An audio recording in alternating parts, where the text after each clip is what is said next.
And now, for more reaction and insight, we welcome Dr. Barak Bouks, Senior Research Fellow at the Patterson Chair in Security and Intelligence and a lecturer at the Political Studies and School of Communication at Bar-Ilan University. He joins us from Ramat Gan. Thank you so much, Doctor, for your time on this very difficult day. Israel is vowing a harsh response to this Hezbollah rocket attack in which 12 children from the Druze town of Majdal Shams were killed, many suggesting this is the start of a new uptick in the region. What is your assessment? What do you think the response is likely to entail? We crossed indeed a very hard threshold yesterday, and now we're having a cabinet meeting in order to decide formally what kind of response will be. I can say that while crossing a threshold, something equitable had to be done. And when you talk about something equitable, what exactly do you think that looks like right now? How do you think the IDF should be responding? 12 children being laid to rest today. This cannot happen anywhere in the world. Any country would respond and respond harshly, surely. Indeed, the Arab countries, our neighbors and also our allies, are drawing parallel to the Israeli response in Yemen to the Houthis. So I cannot say exactly technically what kind of response will be, but they will be drawing parallel into a response which is not as the former responses as responding in South Lebanon or the Litani River or Baalbek, but into something which is different as was proclamated and as was asked also by the residents of Majdal Shams to do something different. Now, Hezbollah has launched more than 6,000 rockets and more than 300 drones towards Israel during this war so far. It's been quite proud of some of its achievements, so to speak. What then did you make of Hezbollah initially admitting it had sent a barrage of rockets towards Majdal Shams, and then when it emerged that children from the Druze community had been killed, it backtracked, denying responsibility? This is highly unusual. Indeed, I would like to emphasize their branding of the event. They're branding it as if Israel had done it. And while scrutinizing responses from the Syrian media, for instance, they're saying that the Druze of the Golan belong to them.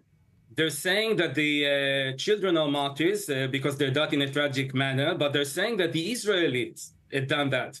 Hezbollah had branded that also into Kippat Barzel's interception.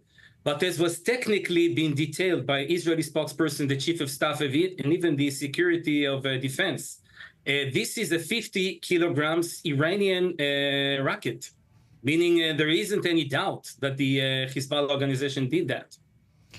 It seems unconscionable to think that Hezbollah could point the blame, so to speak, at Israel when it's quite clear where that rocket comes from. And to be clear, it's an Iranian-made rocket. Your thoughts? My thoughts is that it's very tragic, and Hezbollah now is calculating its moves, especially inside Lebanon. I did find interesting the response of the Druze leader, Walid Jumblat, who's the leader of the Druze, not only in Lebanon, but the whole Druze community in all of the area. And he, as other Lebanese Druze, are trying to walk among the drops, meaning saying that we do not want to be dragged into a war or something.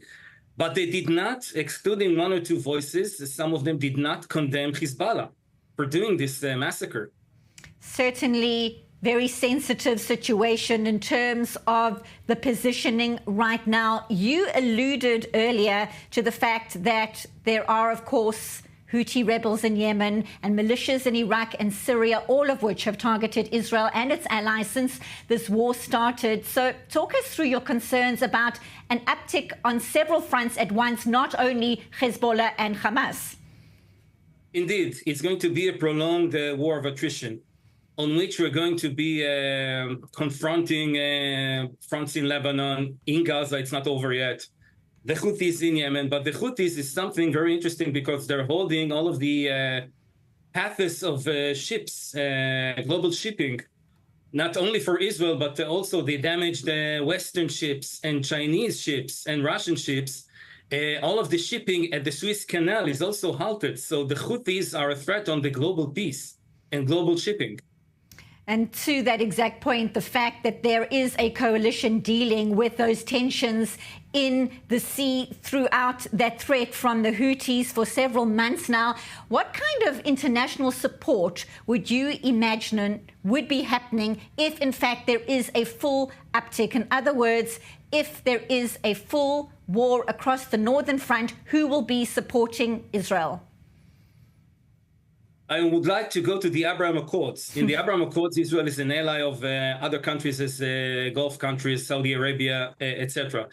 All of them do understand the Iranian threat to their peace because the Iranians are supporting Shiite minorities in Oman, in Saudi Arabia, in other countries, and they're, let's say, converting all of the population. If we're talking about the Syrian Golan Heights behind the border, there aren't so many Shiites over there, but there is an activity of Iranians and Hezbollah, and they're converting all of the inhabitants of this area into Shiites, meaning they're literally taking over all of the area. So all of the moderate Sunni Arab countries are threatened by that. And technically, they're becoming an ally of Israel. Certainly is a concerning situation. As you say, emotions are high, sensitivities are high. We so appreciate your insights right now. A developing situation. Dr. Barak Bouks speaking to us live on I-24 News. Thank you so much for your time. Thank you so much.